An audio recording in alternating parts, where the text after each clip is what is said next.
प्रशिक्षक और सभी एनसीसी कैडेट्स, आज आपने जो मैं 45 दिन का प्रशिक्षण लेके आया उसका जो सम्मान दिया उसके लिए आप सबको पहले धन्यवाद है।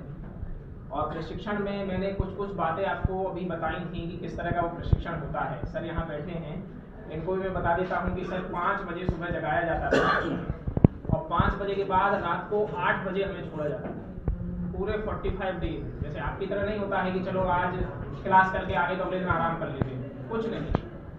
वहाँ का नियम होता है कि अगर आराम भी है, किसी दिन मान लीजिए कि कोई कक्षा आपकी नहीं है, पहले तो ऐसा होता ही नहीं कि आपकी क्लास नहीं है, वो पहले से ही 45 दिन की ट्रेनिंग का प्रोग्राम फिक्स होता है कि कौन तुम्हें कहाँ से पढ़ाने आने वाला है और कौन सी क्लास कितने टाइम की रहेगी। जैसा हम आपको बार बार बोलते हैं कि मोटो क्या है एनसीसी का, एकता और अनुशासन।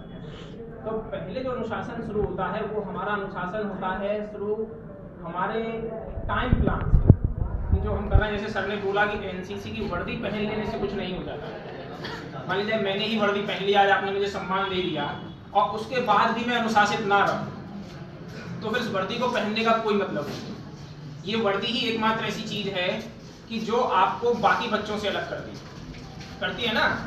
मैंने कई बार बोलता हूँ कि स्कूल में 2500 बच्चे हैं एनरोल्ड और कितने बच्चों के पास एनसीसी है?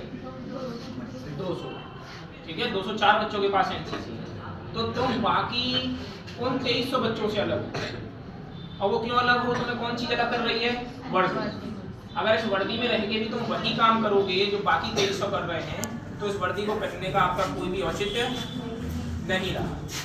इसलिए सबसे पहले जो फिक्स होता है वो अनुशासन में फिक्स होता है कि पहले हम टाइम पंक्चुअल बने। हम टाइम जो हमें दिया गया है उस टाइम पर हम पहुंचे। टाइम जो बताया गया है, जो वहाँ 3 चीजें बोली जाती थी। जब सबसे पहले हम गए थे, मैं 7 तारीख की शाम को वहाँ पहुंचा था। ठीक है, आप स्कूल आते हो ना, तो जैसे हम क्लास टीचर हैं तो आप बोलते हो कि एक दिन अभी वैसे ही ढीला चलेगा, 2-3 दिन ढीला चलेगा, एक हफ्ते ऐसे ही निकल जाएगा, फिर क्लास स्टार्ट होगी। मैं 7 तारीख की शाम को वहाँ पहुंचा था और 8 तारीख की सुबह हम फॉलिन में खड़े थे, सिर्फ रात बिताने के बाद। और पूरा शेड्यूल 3 उसके 1 हफ्ते तक हमें ऐसे लगा था कि छोड़ के भाग जाए, इतना कुछ था। और जैसे मैंने बताया भी था, सर को शायद ना मालूम हो कि वहाँ सर एक टीचर की डेथ भी हुई थी। सुबह रेस लगाते हुए और वो करते हुए उसको अटैक आ गया तो डेथ हो गई। तो वहाँ सुबह 5 बजे के बाद रात को 8 बजे तक फिक्स होता था कि ये 1 बजे छूटोगे और 1:40 पे खाना खा के दोबारा से वहीं आ जाओगे। उसके बाद फिर छूटोगे 3:30 बजे रूम में जाओ। बस उतना समय मिलता था, पूरा फिक्स होता था। उतना समय मिलता था कि हम रूम में घुसेंगे, बैरक में जाएंगे, अपने जूते खोलेंगे, दूसरी ड्रेस चेंज करेंगे, उसके बाद फिर चेंज करके फिर ग्राउंड में पहुंच जाएंगे, जब क्लास चल रही होगी वहां पहुंच जाएंगे। तो बेटा सबसे पहली चीज होती है कि बताए हुए समय पर, स्थान पर और जो ड्रेस आपको बोली गई है, यानी कि जो पहनावा आपको बोला गया है, इन 3 चीजों को फॉलो कर लो तो आप में अनुशासन अपने आप आ जाता है। Right place, right time, right dress, अनुशासन अपने आप आ जाता है।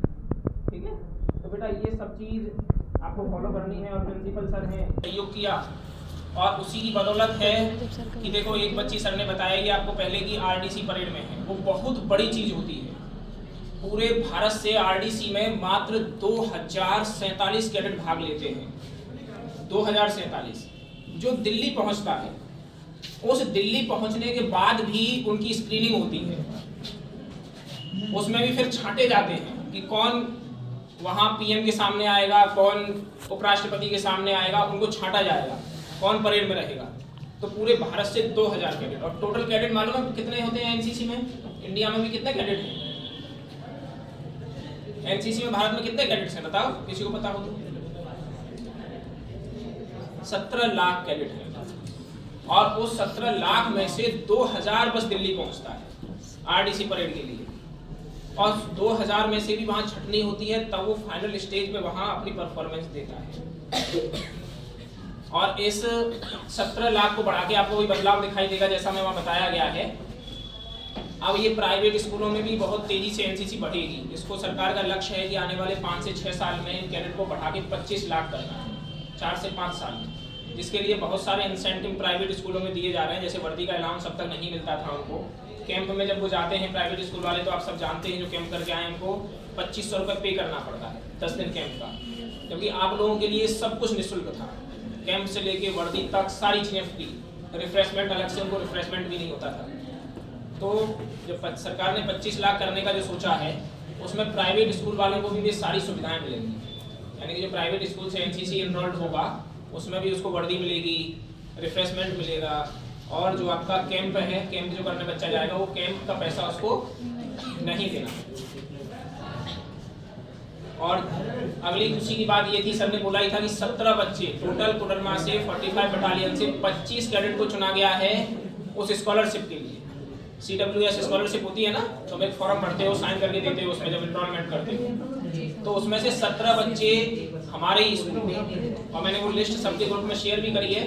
जिन जिन को मैंने बैंक अकाउंट डिटेल और आधार कार्ड उनका मांगा था, उनको वो स्कॉलरशिप बटालियन की तरफ से मिलेगी। तो इसलिए बेटा जो भी मेहनत करेगा वो आगे बढ़ेगा।